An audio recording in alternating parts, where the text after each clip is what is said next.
এটা আসলেই ভয়াবহ। ভয়াবহ কেন বললাম? যে এটাকে বলা হচ্ছে যে জিরো ক্লিক স্প্যাম। মানে আমরা এতদিন বিভিন্ন ফিশিং লিঙ্ক সম্পর্কে জানছি যে ক্লিক করলে ইউজাররা সাধারণত এই জন্য অ্যাটাকের শিকার হয়, আর কিন্তু এটাতে কিন্তু ক্লিক করা লাগতেছে না, অটোমেটিক্যালি এটাকে মানুষ অ্যাটাক হয়ে যাচ্ছে। সেক্ষেত্রে দেখা গেলো যে কারো কারো হোয়াটসঅ্যাপ অ্যাকাউন্ট হয়ে যাচ্ছে, হ্যাক হয়ে যাচ্ছে, কিংবা হোয়াটসঅ্যাপ অ্যাকাউন্টের তথ্য পাসওয়ার্ড হয়ে যেতে পারে। তো এরকম একটা ভয়াবহতা রয়েছে, এবং জিরো ক্লিক হওয়াতে এটা আসলে ভয়াবহতা আমি মনে করি সবচেয়ে বেশি। এই ক্ষেত্রে হচ্ছে প্রথমত যে আমাদের সার্বক্ষণিক নিজেদের একটু অ্যালার্ট থাকা, লাইক এই প্যারাগনটা ছড়াচ্ছে কিভাবে? প্যারাগনটা ছড়াচ্ছে হচ্ছে যে একটা পিডিএফ ফাইলের মাধ্যমে।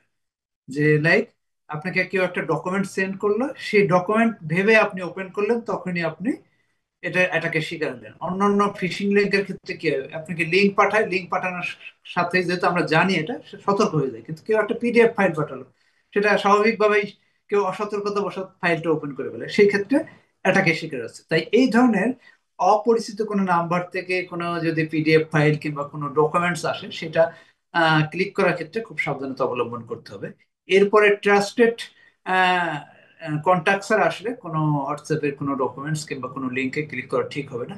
আর একটা হচ্ছে সিকিউরিটি গুলো চেক করা হোয়াটসঅ্যাপের, হোয়াটসঅ্যাপ কিংবা আদার্স যেসব সোশ্যাল মিডিয়া গুলো আছে সেগুলোর ক্ষেত্রে। যেমন হোয়াটসঅ্যাপের ক্ষেত্রে আমাদের একটা লিঙ্ক ডিভাইস নামে একটা অপশন আছে, যে সেটিংসে গেলে লিঙ্ক ডিভাইসে ক্লিক করলে যে এই অ্যাকাউন্টের সাথে অন্য কোনো থার্ড ডিভাইস কানেক্টেড আছে কিনা সেটা কিন্তু দেখা যায়।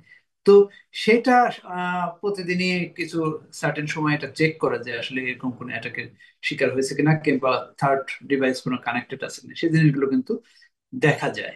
আর পাশাপাশি লিঙ্ক ক্লিক করার ক্ষেত্রে তো বললাম সাবধান থাকতেই হবে।